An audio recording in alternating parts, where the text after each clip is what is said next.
मुख्यमंत्री ज्योतिरादित्य सिंधिया मध्य प्रदेश में क्या अब भारतीय जनता पार्टी का खेल बिगाड़ेंगे? क्या ज्योतिरादित्य सिंधिया अब भारतीय जनता पार्टी से अलग होने वाले हैं? अचानक ज्योतिरादित्य सिंधिया का भोपाल चले जाना और ज्योतिरादित्य सिंधिया का राज्यपाल मंगूभाई पटेल से मुलाकात करना राजनीतिक गलियारों में कई सवालों को जन्म देता है। क्या ज्योतिरादित्य सिंधिया की नाराजगी भारतीय जनता पार्टी के तहत और वहीं ज्योतिरादित्य सिंधिया के विधायकों का विरोध दर्ज करना भारतीय जनता पार्टी के समक्ष ज्योतिरादित्य सिंधिया को बार बार कहना कि कोई बड़ा कदम उठाना ही पड़ेगा, क्योंकि भारतीय जनता पार्टी के मौजूदा विधायक अब ज्योतिरादित्य सिंधिया के करीबी विधायकों को पसंद नहीं कर रहे हैं, बल्कि आरोप लगाए जा रहे हैं कि भारतीय जनता पार्टी को फंसाने के लिए, तोड़ने के लिए, नुकसान पहुंचाने के लिए सिंधिया के विधायक ही जिम्मेदार हैं। ऐसे में एक तरफ विधायकों की नाराजगी तो दूसरी तरफ ज्योतिरादित्य सिंधिया की चुप्पी, तीसरी तरफ राज्यपाल मंगूभाई पटेल से मुलाकात करना सवाल खड़े कर रहा है कि क्या अब भारतीय जनता पार्टी मध्य प्रदेश में एक साल पूरे होने के बाद ही क्या धराशायी होती हुई नजर आएगी? क्या कांग्रेस पार्टी के जरिए ज्योतिरादित्य सिंधिया को बड़ा ऑफर मिल सकता है?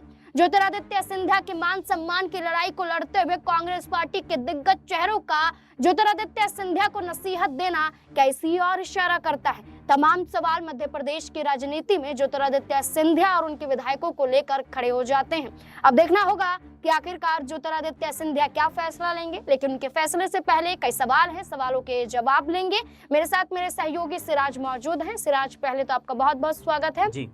सिराज, मध्य प्रदेश की राजनीति की बात करें तो भारतीय जनता पार्टी वो बड़ी पार्टी 2023 में बनकर उभरी जब विधानसभा चुनाव में उन्होंने बहुमत साबित किया और सरकार बनाने में कामयाब रहे। लेकिन 2023 के विधानसभा चुनाव जीतने के बाद उनके लिए सीएम चेहरा ज्योतिरादित्य सिंधिया हो सकते थे, क्योंकि शिवराज सिंह चौहान को हटाने की चर्चाएं तो हो गई थी, लेकिन मोहन सिंह यादव को मुख्यमंत्री बनाया। उस वक्त ज्योतिरादित्य सिंधिया और उनके विधायकों ने कुछ नहीं कहा।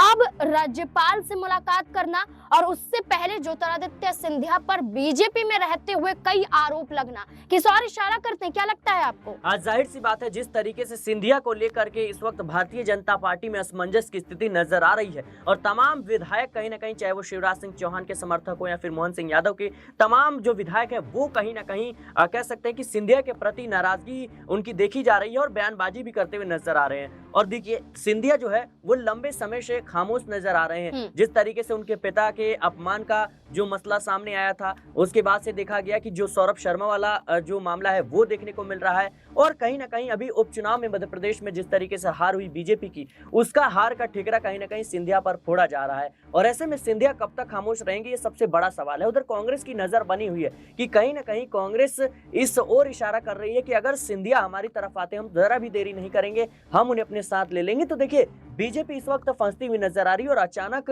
जिस तरीके से सिंधिया भोपाल पहुंच गए और वहां पर राज्यपाल से मुलाकात करते हैं, भले ही कोई बड़ा फैसला ना ले, लेकिन कहीं ना कहीं राजनीतिक रूप से एक जरूर संदेश देने की कोशिश कर रहे हैं कि अगर आपने जरा भी कह सकते हैं चीजें गड़बड़ की तो मैं भी अगला कदम उठा सकता हूं। रही बात मुख्यमंत्री पद की, देखिए कांग्रेस कह सकते हैं कि इससे पहले सिंधिया जो है कांग्रेस का हिस्सा था, यानी भारतीय जनता पार्टी में आने से पहले, और कांग्रेस छोड़कर जब वो भारतीय जनता पार्टी में आए तो कहीं ना कहीं उसके पीछे की वजह यही बताई जा रही थी कि कमलनाथ को मुख्यमंत्री बना दिया गया था, जिससे सिंधिया नाराज थे। लेकिन बीजेपी में आकर ये उम्मीद करना कि शायद उन्हें मुख्यमंत्री बना दिया जाएगा, मुझे नहीं लगता कि उचित बात होगी, क्योंकि बीजेपी के पास कई ऐसे बड़े चेहरे हैं जो अभी मुख्यमंत्री पद की दावेदारी रख सकते हैं और इसी वजह से बीजेपी ने मोहन सिंह यादव को बनाया, क्योंकि ये वो नाम है जो चर्चा में नहीं था। इसमें देखिए, आप शिवराज सिंह चौहान का बड़ा नाम सामने आता है जो मुख्यमंत्री पद के दावेदार हो सकते हैं। इसके साथ ही देखा जाए तो नरोत्तम मिश्रा का भी नाम सामने आता है और ऐसे कई नाम हैं जो कहीं ना कहीं देखा जाए तो सामने आ रहे हैं। लेकिन सिंधिया को मुख्यमंत्री बनाना भारतीय जनता पार्टी कभी नहीं चाहेगी, क्योंकि देखिए वो किसी और दल से आए हुए नेता हैं और भारतीय जनता पार्टी में कहीं ना कहीं किसी भी कह सकते हैं गैर भाजपाई नेता को इतनी जल्दी बड़ी जिम्मेदारी नहीं दी जाती। आज भले ही सिंधिया भारतीय जनता पार्टी के कदम से कदम मिलाकर चल रहे हैं, लेकिन कहीं ना कहीं केंद्रीय मंत्री भी बन गए हैं। लेकिन मुझे लगता है कि मुख्यमंत्री बनना उनके लिए बीजेपी में काफी मुश्किल देखिए, महाराष्ट्र की बात करें तो भारतीय जनता पार्टी ने एकनाथ शिंदे पर भरोसा जताया था, भारतीय जनता पार्टी ने अजीत पवार पर भरोसा जताया था, लेकिन ज्योतिरादित्य सिंधिया को मुख्यमंत्री ना बनाया सही, लेकिन माफ कीजिएगा, मध्य प्रदेश में उप मुख्यमंत्री पद से तो नवाजा जा सकता था, क्योंकि भारतीय जनता पार्टी के पास विकल्पों की कमी नहीं थी, लेकिन ज्योतिरादित्य सिंधिया पर दाव नहीं आजमाया जा रहा था। इस बीच जहां राज्यपाल से मुलाकात करते हुए ज्योतिरादित्य सिंधिया नजर आए, इससे पहले मुलाकात अपने कट्टर विरोधी कांग्रेस के पूर्व नेता, प्रतिपक्ष और वरिष्ठ नेताओं में गिने जाने वाले गोविंद सिंह से भी हुई, जिसके बाद ये कहा गया कि घंटों की मुलाकात गोविंद सिंह से होना उनके ही आवास पर एक शोक सभा में पहुंचे थे, उनके परिवार से जुड़े हुए, उनके चाचा का निधन हो जाता है उनसे जुड़े हुए, लेकिन देखा जाए तो मुलाकात के भी मायने निकाले जा रहे थे।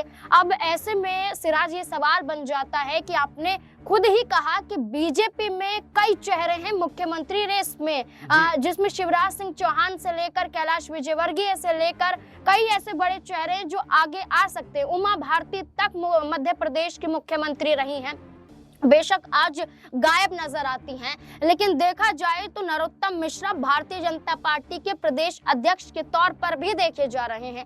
लेकिन राज्यपाल से अचानक ज्योतिरादित्य सिंधिया की मुलाकात और इस बीच में विधायकों पर लगते इल्जाम यही सवाल खड़े करते हैं कि बार बार क्या ज्योतिरादित्य सिंधिया ऐसे ही खामोश दिखाई देंगे। एक और सवाल लेना चाहूंगी कि ज्योतिरादित्य सिंधिया केंद्रीय मंत्री हैं, दूरसंचार मंत्रालय संभालते हैं, लेकिन मोबाइल के बढ़ते बिल, इंटरनेट बढ़ता हुआ नजर आता है, इस पर भी संसद के अंदर बड़ी बहसबाजी होती है, सिंधिया पर सवाल खड़े होते हैं, मोबाइल से जुड़े हुए सवाल खड़े होते हैं। तो वहीं ये कहा जा रहा है कि अपना केंद्रीय मंत्री पद भी ज्योतिरादित्य सिंधिया नहीं संभाल रहे, बल्कि वो मध्य प्रदेश में सक्रिय दिखाई दे रहे। क्या उन्हें इस बात का डर था कि बीजेपी में रहकर वो कुछ हासिल नहीं कर पाएंगे, इसलिए मजबूत दिखाई दे रहे हैं? जाहिर सी बात है, देखिए नाज़मीन, सिंधिया का जो राजनीतिक कद है वो मध्य प्रदेश में ज्यादा है। भले ही आज वो केंद्रीय मंत्री बन गए हैं, लेकिन अगर उन्हें कहीं से चुनाव लड़ना पड़ा तो वो अपने गढ़ में ही जाकर लड़ेंगे, वो मध्य प्रदेश में ही जाकर लड़ेंगे। और ऐसे में केंद्रीय मंत्री बन जाने के बाद लगातार दिल्ली रहना, मुझे लगता है किसी भी नेता के लिए ये दुर्भाग्यपूर्ण होगा, क्योंकि आप 5 साल के लिए केंद्रीय मंत्री बन गए, लेकिन अगली चुनाव का क्या? तो इस वजह से सिंधिया जो है अपनी मजबूत दावेदारी पेश करते हुए अपनी जो जनता है उससे कनेक्शन बनाने की तैयारी कर रहे हैं। और उन्हें पता है कि अगर मैं भारतीय जनता पार्टी में नहीं भी रहा, किसी और दल में रहा या निर्दलीय रहा, तब भी अगर जनता मेरे साथ है तो कहीं ना कहीं मैं जीत सकता हूं। और इसी बड़ी वजह से कहीं ना कहीं सिंधिया जो है वो मध्य प्रदेश में ज्यादा सक्रिय नजर आते हैं। और सिंधिया की जो राजनीतिक विरासत है वो मध्य प्रदेश से ही है, उनका दिल्ली में कोई वोट नहीं है। दिल्ली में उनको कह सकते हैं कि उतने बड़े पैमाने पर लोग नहीं जानते, लेकिन जितना उनके गढ़ में जानते हैं, जितना प्यार और जितना सम्मान उनको उनके अपने गढ़ में मिलेगा वो और कहीं नहीं मिल सकता। तो कहीं ना कहीं भारतीय जनता पार्टी इस बात को बखूबी समझती है कि सिंधिया को केंद्रीय मंत्री बनाकर दिल्ली में भेजा जाना कहीं ना कहीं एक उनकी बड़ी चाल हो सकती है, क्योंकि सिंधिया जो है वो कांग्रेस के नेता थे, कांग्रेस से आए भारतीय जनता पार्टी में, और इस वजह से कहीं ना कहीं उनको दिल्ली भेजा गया। आप देखिए कई ऐसे उदाहरण मिलते हैं, शिवराज सिंह चौहान की देखिए कितनी मजबूत दावेदारी थी उनकी मध्य प्रदेश में, लेकिन उनको केंद्रीय मंत्री बना दिया जाता है ताकि जमीनी जो लोग हैं, जमीन से उनका जो ताल्लुकात है वो कम हो जाए और उनका जो वोट है वो कहीं ना कहीं जो लोगों का सम्मान है वो कम हो जाए। तो मुझे लगता है कि ये बीजेपी की एक बड़ी स्ट्रेटजी रहती है कि किसी भी नेता को उतने ढंग से प्रभावित नहीं होने दिया जाता। देखिए बिल्कुल, आप बात करें तो गुना, ग्वालियर, शिवपुरी या चंबल की, तो ज्योतिरादित्य सिंधिया मध्य प्रदेश में अपने संसदीय क्षेत्र में ज्यादा सक्रिय दिखाई देते हैं, विधानसभा क्षेत्रों का भी दौरा करते हुए नजर आ रहे हैं। और ज्योतिरादित्य सिंधिया को लेकर कहा जा रहा है कि उन्हें इस बात का फिक्र नहीं है कि मंत्री पद रहे या ना रहे, लेकिन उन्हें इस बात का फिक्र जरूर है कि मध्य प्रदेश की जनता उनसे दूर नहीं होनी चाहिए।